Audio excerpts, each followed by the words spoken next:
Megan, it is Friday, June 25th.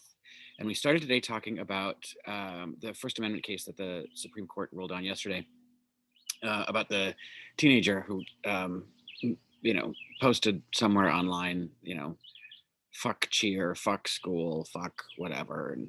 And so she got kicked off the cheerleading squad for it. And the Supreme Court ruled that public schools don't have the ability to punish students for what they say or do off of school grounds.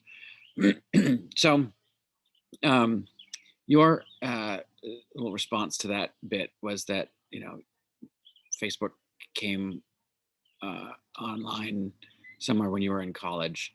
Um, there was social media before Facebook, just FYI. Um, there was Friendster, there was MySpace. Um, but anyway, you say you've been getting in trouble for what you post online, since you've been online.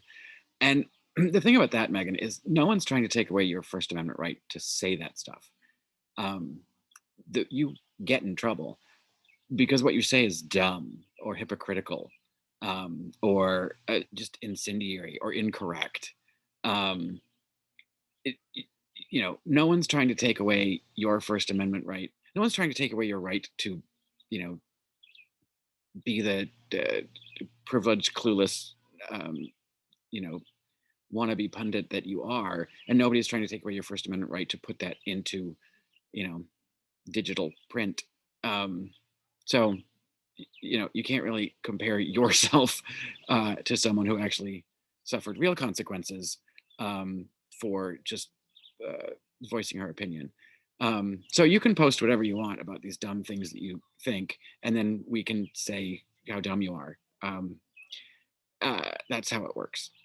And you're not getting in trouble. No one's trying to tell you not to do it. Um, we're just going to make fun of you when you fuck it up regularly. And then we moved on to sex ed on TikTok, which, I don't care. But you said today, you've said before, your sex education was your mother handing you a book and walking away, a science book, as you said. And then today you said, I just thought, what's a uterus? What's a labia? I would assume that in that science book, had you read it, it would tell you what those things are, and what they do. But I'm guessing you looked at the book, your mom walked away, and you didn't read the book, because that sounds like 100% Megan. I'm just going to, say that I have the book, and just assume that I, give the knowledge that's in it. Um, and you say that that's why, you have, because your sex education as a teenager was so um, poor. That's why you have a hard time talking about sex on the show. You're 36 years old. There comes a point when, being a sexually active adult, you want to make sure that you understand what you're doing, and what all the parts are, what the consequences are for doing the things that you're doing, what's safe, what's not safe. you know Understanding your own body, understanding the science. Remember how much you were confused by masks because no one gave you the exact equation of what you're supposed to do at all times and stick with that one thing from the beginning of time till the end of time. It's not how science works. The human reproductive system is pretty consistent, though. So, that isn't really going to change all much how people, you know, derive and give and receive pleasure, and the reproductive process and make babies. Um, Seems like something you could have been looking up and become more comfortable with, especially now that you have a child.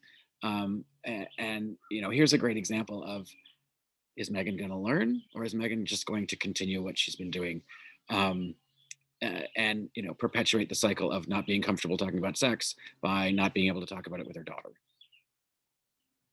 Sounds that's where you're headed, since you haven't made any strides in 20 years, uh, or more, to get more comfortable with the topic. Um, and on a side note, I love Sinead O'Connor. Um, she's had a lot of troubles, and um, I love that she just comes out and says, "Look, they wanted me to be this pop person. I couldn't be the pop person.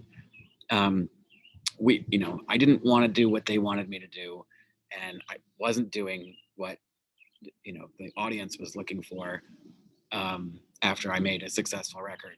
So I, you know, I did something else, um, and good for her to have the strength of understanding who she is and what the um, what the culture and industry around her was like, and finding a way through to her own niche, um, as opposed to maybe, I don't know, branding yourself an identity and sticking so hard to it that you can't even function without perpetuating that identity that you've created to make a living.